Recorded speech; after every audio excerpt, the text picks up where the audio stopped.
आज black and white में सबसे पहले बात करेंगे मिडिल ईस्ट के उस युद्ध की जिसमें अब अमेरिका की एंट्री तय लग रही है। मिडिल ईस्ट में युद्ध बहुत भीषण हो चुका है। इजराइल तो ईरान पर हमले कर ही रहा है, लेकिन ईरान भी पीछे नहीं है। इन तस्वीरों को देखिए। बहुत से लोगों को यह लगता होगा कि इजराइल तो बहुत शक्तिशाली है, इसलिए वो ईरान पर भारी पड़ रहा है। ये बात सही है, लेकिन हमले में ईरान क्या कर रहा है वो भी आपको आज देखना चाहिए। ईरान की मिसाइलें इजराइल में भारी तबाही मचा रही हैं, और ये तस्वीरें क्यों जरूरी है देखना, क्योंकि इसका अर्थ यह है कि फिर इजराइल जबरदस्त तरीके से वापसी हमला करेगा। ये जो तस्वीरें आप देख रहे हैं इस वक्त, ऐसी तस्वीरें अक्सर गाजा पट्टी से आती थी, लेकिन ये गाजा नहीं बल्कि इजराइल का रिशॉन लॉजियान इलाका है, जहां ईरान की मिसाइल गिरी और उसके बाद ये हाल हो गया। ये हम आपको इसलिए दिखा रहे हैं ताकि आप ये समझ पाएं कि अमेरिका को इजराइल का साथ देने के लिए इस युद्ध में क्यों कूदना पड़ रहा है। ईरान के हमलों में इजराइल का खासा नुकसान हो रहा है। वैसे तो इजराइल के पास दुनिया का सबसे बेहतरीन एयर डिफेंस सिस्टम मौजूद है, लेकिन ईरान की मिसाइलें काफी ताकतवर हैं और सारे हमलों को नाकाम करना इस वक्त इजराइल के डिफेंस सिस्टम के लिए मुमकिन नहीं हो पा रहा है। इसीलिए यह माना जा रहा है कि इस युद्ध में अब इजराइल को अमेरिका की मदद की जरूरत पड़ रही है। हालांकि नुकसान ईरान को भी भारी हो रहा है। ये ईरान के सरकारी टीवी के दफ्तर की तस्वीरें हैं, जहां इजराइल ने सीधी स्ट्राइक की है। देखिए कैसे एक रिपोर्टर यहां पर बाहर से रिपोर्टिंग कर रहा है, पीछे से पूरा ईरान का सरकारी टीवी चैनल चल रहा है। सुनने की कोशिश करते हैं कि रिपोर्टर क्या कह रहा है। तो क्या कुछ हो रहा था आपने देखा। ईरान और इजराइल ने सोमवार की रात और मंगलवार की सुबह भी एक दूसरे पर हमले किए हैं। इजरायली सेना ने ताजा हमले में ईरान के एक सीनियर सैन्य कमांडर अली शादमानी को मारने का दावा किया है। अब देखिए, इजराइल ने दावा किया है कि ईरान ने आज सुबह इजराइल पर 30 मिसाइलें दाग दी हैं। इस बीच ट्रंप अचानक से कनाडा से अपना G7 का दौरा छोड़कर अमेरिका वापस लौट जाते हैं, और ये सब अचानक हुआ। ट्रंप का ऐसा कोई प्लान नहीं था। वो G7 की बैठक में हिस्सा लेने के लिए कनाडा के कैलगरी पहुंचे थे, और बाकायदा उन्होंने G7 के नेताओं के साथ फोटोज भी खिंचवाई, और उसके बाद वहीं उन्होंने अनाउंस किया, बाकायदा ऐलान किया कि उन्हें अचानक से अमेरिका वापस जाना पड़ रहा है। रिपोर्टर्स ने जब ट्रंप से इस बारे में पूछा तो उन्होंने इसका कोई संतोषजनक जवाब नहीं दिया। बस इतना ही कहा कि कोई महत्वपूर्ण काम है जिसकी वजह से उन्हें अमेरिका जाना पड़ रहा है। जैसे ही डोनाल्ड ट्रंप ने यह ऐलान किया, तुरंत पूरी दुनिया में कयास लगने लगे। क्या हुआ, ऐसा अचानक ट्रिगर पॉइंट क्या रहा, ऐसा क्या हो रहा है। यही माना जा रहा था कि इजराइल और ईरान के बीच जो ये टेंशन है वो बढ़ गया है। इसी के चलते डोनाल्ड ट्रंप को वापस जाना पड़ रहा है। और क्या ऐसी नौबत आएगी कि अमेरिका भी इसमें कूद जाएगा। ट्रंप कनाडा के टाइम से हिसाब से, अगर आप देखें उसके टाइम के हिसाब से, कल रात को ही वहां से अमेरिका के लिए रवाना हो गए थे। आप देख सकते हैं तस्वीरों में वो एयरफोर्स 1 से रवाना हो रहे हैं। आवाजें दी जा रही हैं, मीडिया की तरफ से उनसे कुछ सवाल पूछने की कोशिशें हो रही हैं, लेकिन घटनाक्रम ऐसे बढ़ा कि फ्रांस के राष्ट्रपति इमैनुअल मैक्रों ने एक बयान दे दिया, जिसमें उन्होंने दावा किया कि डोनाल्ड ट्रंप इजराइल और ईरान के बीच सीज फायर कराने के लिए गए हैं, और अगर ऐसा होता है तो फ्रांस उसमें अमेरिका का सहयोग करेगा। इसके बाद ट्रंप ने मैक्रों को क्या जवाब दिया, वो कौन सा बयान दिया, जिसके बाद ये कयास और ज्यादा लगने लगे कि क्या अमेरिका इजराइल का साथ देने के लिए युद्ध तक में कूदने को तैयार है, कूदने जा रहा है। लेकिन ये समझने से पहले आप मैक्रों का ये बयान सुनिए, जिस पर ये विवाद हो गया। अब जैसे ही मैक्रों ने ये बयान दिया कि वो सीज फायर कराने जा रहे हैं, और अगर ट्रंप ने सीज फायर करा दिया इजराइल ईरान के बीच में तो फ्रांस भी साथ देगा, तुरंत ट्रंप सक्रिय हुए, सोशल मीडिया पर लिखना शुरू किया। अच्छा, सोशल मीडिया पर क्या लिखते हैं मिस्टर डोनाल्ड ट्रंप कि राष्ट्रपति मैक्रों लोकप्रियता हासिल करना चाहते हैं, इसीलिए वो कह रहे हैं कि मैं ईरान और इजराइल के बीच सीज फायर कराने जा रहा हूं। ट्रंप ने लिखा कि गलत, मैक्रों को कोई आइडिया ही नहीं है कि मैं वॉशिंगटन डीसी क्यों जा रहा हूं। इसका सीज फायर से कोई लेना देना नहीं है, इससे भी बड़ा है। अब ये बड़ा क्या है, अब ट्रंप को ये लिखने का क्या मतलब है कि इससे भी बड़ा है जो मैं करने जा रहा हूं, वो बड़ा क्या हो सकता है। इसका सीज फायर से कोई लेना देना नहीं। अब मतलब यह है कि ट्रंप जो कुछ भी करेंगे वो सीज फायर तो कम से कम नहीं है। यानी क्या अमेरिका अब खुलकर इस युद्ध में इजराइल के साथ आकर ईरान को घेरने की तैयारी है, क्योंकि एक के बाद एक social media, white house statement के जरिए बार बार ये साफ किया गया कि डोनाल्ड ट्रंप झुकेंगे नहीं, न चाहते हैं कि इजराइल झुके, वो बस इतना चाहते हैं कि ईरान कमिटमेंट दे और जो डील पहले उनको ऑफर की जा रही थी उसको स्वीकारे, पूरी तरह से अपने न्यूक्लियर जो बेसिस हैं उसको बंद करे, खत्म करे। इसके बाद डोनाल्ड ट्रंप ने अपने सोशल मीडिया पर एक ऐसी पोस्ट की जिससे बहुत बड़े संकेत मिल रहे हैं। ट्रंप ने ट्रूथ सोशल पर लिखा कि ईरान को डील साइन कर लेनी चाहिए थी। मैंने कहा था कि ईरान के पास न्यूक्लियर वेपन नहीं हो सकते। और इसके बाद ट्रंप ने आखिरी लाइन में लिखा कि हर किसी को तेहरान तुरंत छोड़ देना चाहिए। अब ट्रंप की इस वार्निंग का क्या मतलब है आप समझ लीजिए। हालांकि थोड़ी ही देर में डोनाल्ड ट्रंप वॉशिंगटन डीसी पहुंच गए थे। बताया जा रहा है कि यहां से वो सीधे अपने सिचुएशन रूम में गए जहां पहले से अमेरिकी सैन्य अधिकारी मौजूद थे। डोनाल्ड ट्रंप के सिचुएशन रूम में क्या हुआ इसकी जानकारी तो नहीं आई है, लेकिन दुनिया में ये सवाल उठ रहे हैं कि क्या डोनाल्ड ट्रंप ईरान पर हमले का ऑर्डर दे देंगे? क्या इजराइल और ईरान के युद्ध में अब अमेरिका सीधे फ्रंट पर आ जाएगा? क्या इजराइल की मदद के लिए अमेरिका अपनी एयरफोर्स को उतार देगा? अगर ऐसा होता है तो आप समझिए कि स्थिति कहां पहुंच रही है। अब ये ऑर्डर तो डोनाल्ड ट्रंप को देना है, इसकी पूरी आशंका जरूर है कि अमेरिका के खिलाफ इस युद्ध में इजराइल की तरफ से ही अमेरिका लड़ेगा, क्योंकि ट्रंप का लगातार फोकस यही है कि ईरान के पास परमाणु हथियार नहीं हो सकते, इन हथियारों को खत्म करना ही होगा। ट्रंप ने एयरफोर्स वन के ऑन बोर्ड से जो बयान दिया जब वो ऑन बोर्ड थे, इससे ये बात पुख्ता हो जाती है कि अमेरिका इस युद्ध में कूद रहा। सुनिए, परमाणु हथियार ईरान के पास नहीं हो सकता। ये बार लगातार ये बात अमेरिका कर रहा है, डोनाल्ड ट्रंप कर रहे हैं, व्हाइट हाउस बयान देकर कह रहा है। यानी डोनाल्ड ट्रंप इस बात के पूरे संकेत दे रहे हैं कि इस युद्ध में अब अमेरिका इजराइल का साथ देगा। लेकिन सवाल है कि अमेरिका करेगा क्या? क्या इजराइल के पास वो क्षमताएं नहीं है जो अमेरिका के पास है? ऐसे में देखिए, इस वक्त दुनिया भर के एक्सपर्ट्स ये मान रहे हैं कि इजराइल के पास अमेरिका की बॉम्बिंग क्षमताएं नहीं है। अमेरिका जिस तरह से ईरान के न्यूक्लियर एसेट्स पर हमला करके उसे नष्ट कर सकता है, वैसा इजराइल नहीं कर सकता है। लेकिन पहले तो ये खबर आई थी कि इजराइल ने ईरान की परमाणु फैसिलिटी ध्वस्त कर दी है। इजराइल ने भी दावा किया था, आईडीएफ ने, कि उसने ईरान को उसके न्यूक्लियर क्षमता को नुकसान पहुंचाया है। तो फिर यह जरूरत क्यों पड़ी कि अमेरिका को अब ईरान के परमाणु एसेट्स खत्म करने आना पड़ रहा है? यह समझने के लिए आपको पहले थोड़ा सा ईरान की परमाणु साइट्स को जानना चाहिए। अब आइए आपको दिखाते हैं यहीं से इजराइल के हमले में, क्योंकि ये बड़े स्क्रीन पर अब हम आपको पीछे दिखाएंगे जिसमें आप ये देख सकते हैं।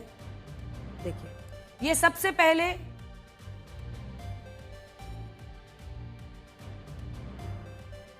तो चलिए ये सबसे पहले हम आपको दिखाते हैं कि ये ईरान के परमाणु साइट्स पर जो हमले हैं उसमें ये वाला, ये जो नतान्ज पर हमला हुआ है, ये नतान्ज है। इसमें आप देख रहे हैं 1 2 3 4 5 जगहों पर इस परमाणु साइट पर जो हमला हुआ है, ये सैटेलाइट इमेजेस इस बात की तस्दीक करती हैं। आपको जूम इन करके दिखाना होगा, जूम इन कीजिए। ये जो व्हाइट स्क्वायर्स बने हुए हैं, इसमें आप देख रहे हैं 1 2 3 4 5, ये 5 के 5 जो स्क्वायर्स हैं।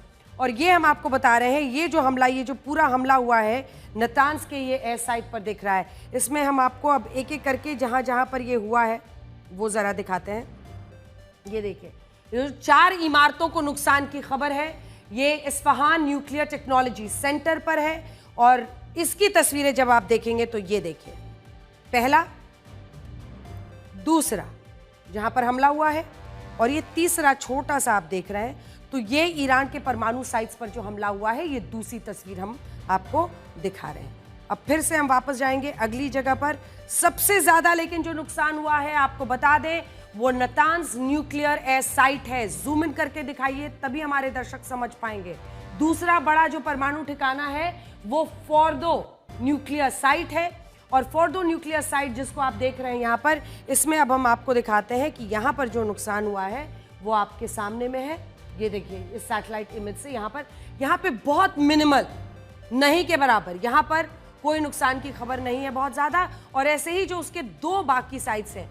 अब सबसे पहले हम आपको ये जो पहला हमने मैप दिखाया था वो पहली जगह पर वापस जाइए और इसी के साथ हम पूरी जानकारी देंगे कि ये जो नतान्ज न्यूक्लियर साइट है इसकी दो इमारतें तबाह हुई है। पावर सप्लाई का ठप होना, हमले में बिजली आपूर्ति और बैकअप पूरी तरह से तबाह हो गया। इसके अलावा जो सबसे बड़ी चीज है कि यहां पर देखिए ईरान ने बाय एंड लार्ज अपने जितने न्यूक्लियर साइट्स बनाए हैं ना, अंडरग्राउंड बनाए हैं, इसीलिए उनको नुकसान पहुंचाना बहुत आसान नहीं होता है। और अब जब आप जूम इन करके दिखाएंगे, हम अपने दर्शकों को दिखाना चाहते हैं, ये देखिए ये पहला हो गया एक, ये हो गया दूसरा, ये तीसरी जगह जहां नुकसान पहुंचा है, 4 और 5। अब इस बात को ध्यान से समझिए कि इन 5 जगहों पर इस तरह का नुकसान। अब ऐसे में जिस अंडरग्राउंड फ्लोर में यूरेनियम एनरिच करने के लिए जो वहां पर सेंट्रीफ्यूज रखा गया था, वहां पर बिजली कटने से, ये जो आप बिजली कटने की बात देख रहे हैं, वो कटने की वजह से सबसे बड़ा डैमेज नतान्ज वाले ये परमाणु साइट पर हुआ है। तो कुल मिलाकर जो बड़ी तस्वीर है वो आप समझ रहे होंगे, हमारे दर्शक जिस तरह से हम आपको बता रहे हैं कितना बड़ा नुकसान ये अभी तक के लिए हुआ है ईरान के लिए, वो हमने आपको दिखा दिया। और ये परमाणु वाला जो पूरा एंगल है उसी को लेकर पूरी ये लड़ाई है।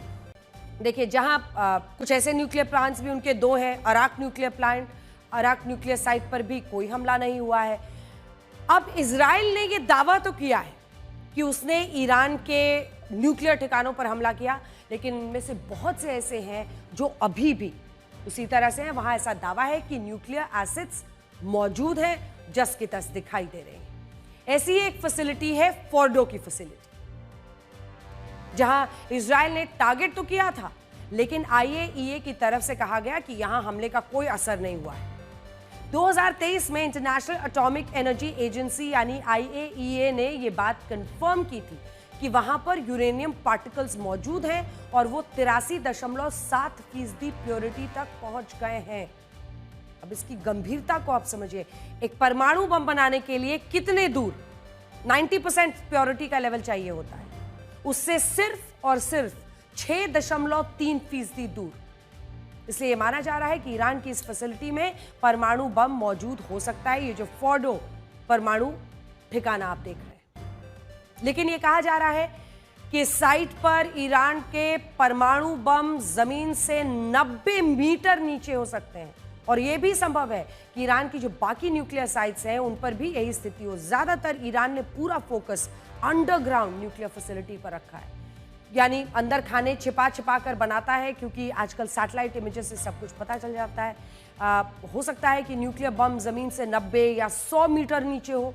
अब इजराइल के हमले में ऊपर के स्ट्रक्चर को तो नुकसान हुआ है, लेकिन अगर ईरान के पास परमाणु बम हुआ तो फिर तो वो सुरक्षित है, और पूरी तरह से सुरक्षित है, क्योंकि ऊपर ऊपर ही नुकसान दिख रहा है।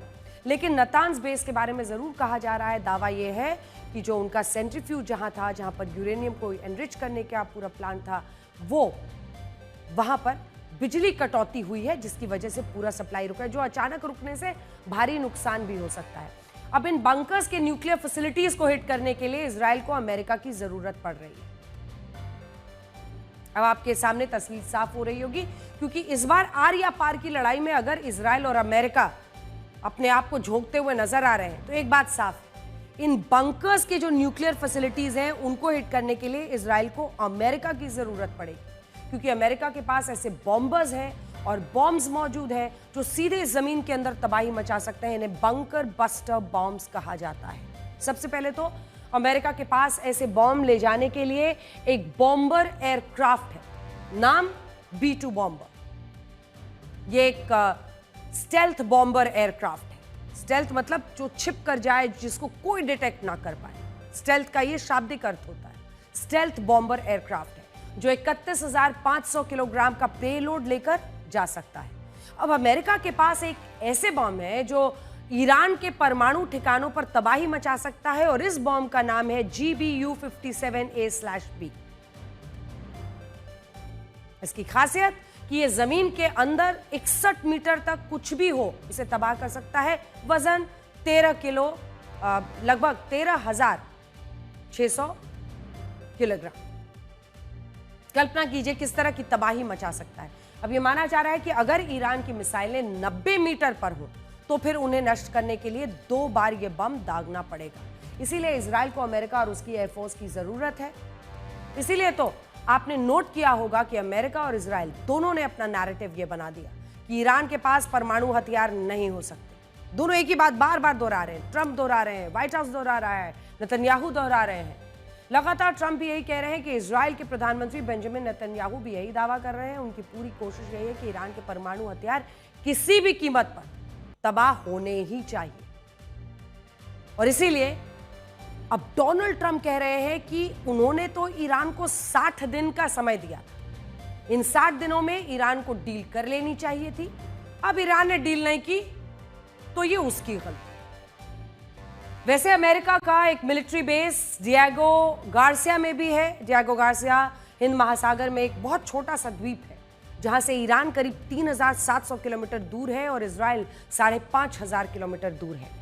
अब बताया जाता है कि यहां अमेरिका ने अपने 6 B-2 spirit stealth bombers aircraft तैनात किए हैं। यानी जब भी जरूरत पड़ेगी अमेरिका तुरंत हमले के लिए अपने बॉम्बर एयरक्राफ्ट यहीं से भेज सकता है। और अब तो ये भी पता चल रहा है कि अप्रैल की शुरुआत में ही अमेरिका ने डिएगो गार्सिया में अपने B-2 बॉम्बर्स तैनात कर दिए थे। ये बात बहुत गंभीर है और गंभीर संकेत है ईरान के लिए।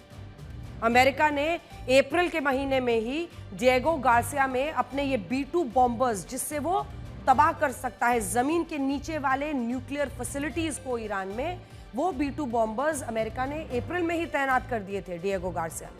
इसका मतलब ये हुआ कि अमेरिका को ये पता था कि कल को अगर ऐसी नौबत आई कि ईरान पर हमला करना पड़ा तो फिर पूरी व्यवस्था पहले से ही वहां पर होनी चाहिए। इसी के बाद डोनाल्ड ट्रंप ने ईरान को परमाणु डील का प्रस्ताव दिया और अब ट्रंप कह रहे हैं कि इस प्रस्ताव को 60 दिन हो गए और ईरान ने 60 दिन में कोई डील नहीं की। वैसे तो अगर अमेरिका चाह ले तो उसके पास मिडिल ईस्ट में इतनी ताकत है कि वहां मौजूद किसी देश के पास भी इतनी पावर नहीं है, क्योंकि अमेरिका के मिडिल ईस्ट में मौजूद हर महत्वपूर्ण देश में अपना बाकायदा एक बेस मौजूद है। मिडिल ईस्ट में अमेरिका की पिछले कई दशकों से मिलिट्री प्रेजेंस है। अभी मिडिल ईस्ट में 19 जगहों पर अमेरिका के 40 से 50,000 सैनिक मौजूद है। एक एक करके हम आपको बताएंगे। मिडिल ईस्ट में अमेरिका के 8 परमानेंट बेसेस हैं। 8। बहरीन, मिस्र, Iraq, Jordan, Kuwait, Qatar, Saudi अरब और यूएई।